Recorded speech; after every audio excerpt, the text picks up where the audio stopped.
Hello everyone, it's time for a little guidance. Today I'm going to be using Osho Zen cards. As I've used these a few times before, kind of the no-nonsense ones as I call them. So let's, without further ado, give these a quick whiz up. What do we need to know for the week ahead then, I wonder. So let's just have a look.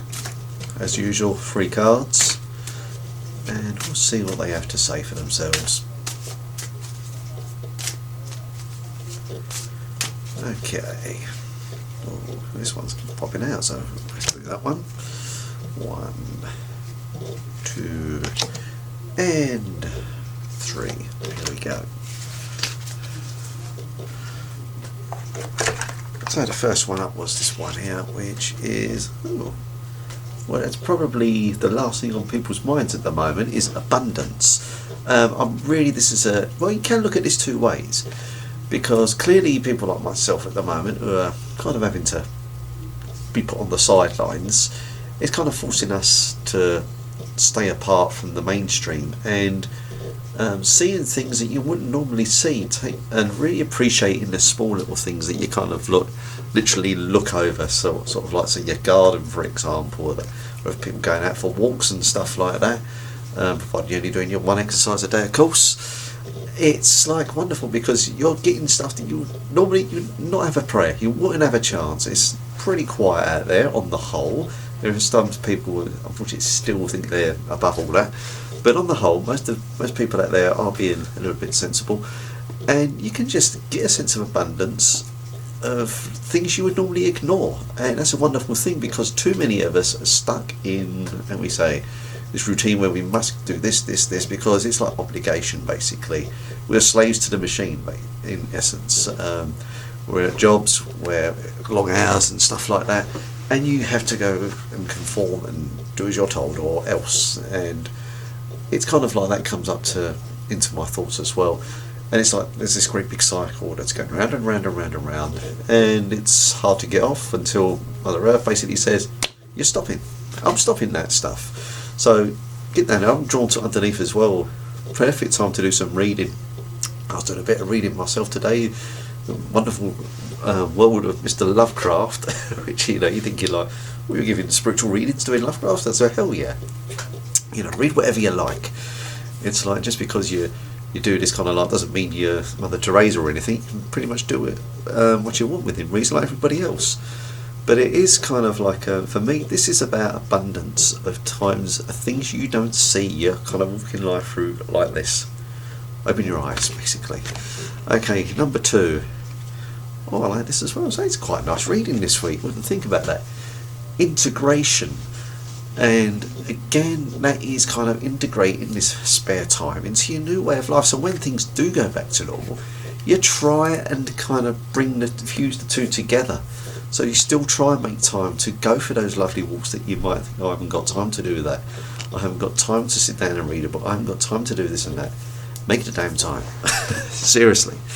Because it will obviously enhance yourself. Look after yourself. Look after your health and wealth. Very important, because you see so many people who, and I've seen this as well, people who literally will go to work, or work as many hours as they like, work all the hours under the sun, overtime. By the time they get 54, 55, they're dead through a heart attack. What is the point? It's like, make sure you take the time out. When you get those weekends, save them for you. Yeah, sure, the occasional bit of overtime or whatever when you need to is fair enough. But when you keep treading over and over that same old ground, it's basically killing yourself. So take care of you. Take care of your health and wealth. And interest in the mind as well. I'm drawn to the mind there. Release the pressures of the mind, because the mind's can drive you crazy, and you do that by literally just pushing away those worries as much as you can. Yeah, of course, I'm not going to be glib and say that I can smile and all my worries will disappear. Not at all.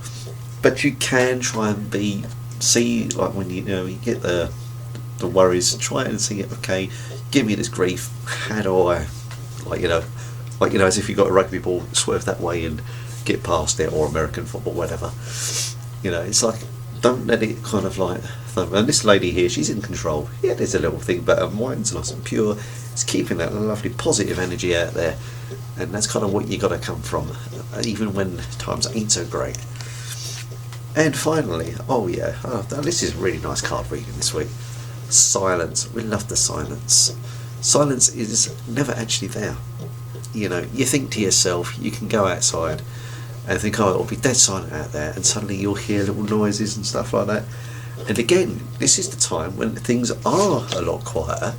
You can literally just go outside and just listen to the sounds of nature that you would not normally listen to. And obviously listen to silence. And look, she's quite a meditative pose there. So meditation doesn't always have to be guided meditations where you breathe within and stuff like that. You can actually go in a different course of action. So take the time to go into silence as well. That would be a really good thing for you all to do right now. So appreciate the silence, and obviously, and it doesn't have to be guided, but just keep it simple. Seriously, just do a simple little bit of silence outside, just listen. Okay, so let's have a quick rundown. We've got the old abundance card here, which is like making the most of the opportunity of sort of the less materialistic thing as well. And I did hasten to add, there was two sides to this. Obviously the guys that are working hard right now, I would say to them people that when this is all done, so I'm going to get a little bit political now, but wouldn't it be nice for the government or all the people or these bosses who pay their staff a pittance to actually pay them what they're bloody well worth? You know, it's time for these guys to step up, because there's no scale of, why should an office worker be paid this much more than a sort of like warehouse staff or whatever? Everyone should be on parity, in my opinion. You know, it might seem a bit communistic or whatever, but it's just fair. It's fairness, and that's really what should be happening right now. You know, people realise, and a lot of people, consumers out there, don't suddenly realise just how vital people are, and they're not keywords, they're vital workers. Let's get that aspect done there as well. Right, political rant over. But let's just put that over there. Then we have abundance. That's kind of integrating everything together with all this free time and stuff, putting the stuff together, and just be your kind of like true spiritual self, for want of a better word. And embrace the silence, listen to the silence, let it rain on you, and enjoy it. Okay, so that's it, guys. Hope you enjoy that little reading. Any questions, or if you like a more in-depth reading with yours truly, I do that right now. A little bit cheaper at the moment because of all this coronavirus. I realise that sort of like finances are tough for every one of us. So, you know, just for a little while this is going on, my rates have dropped a bit, and if you want to take advantage, give me a shout, we'll sort something out. Until then, much love to you all, take care.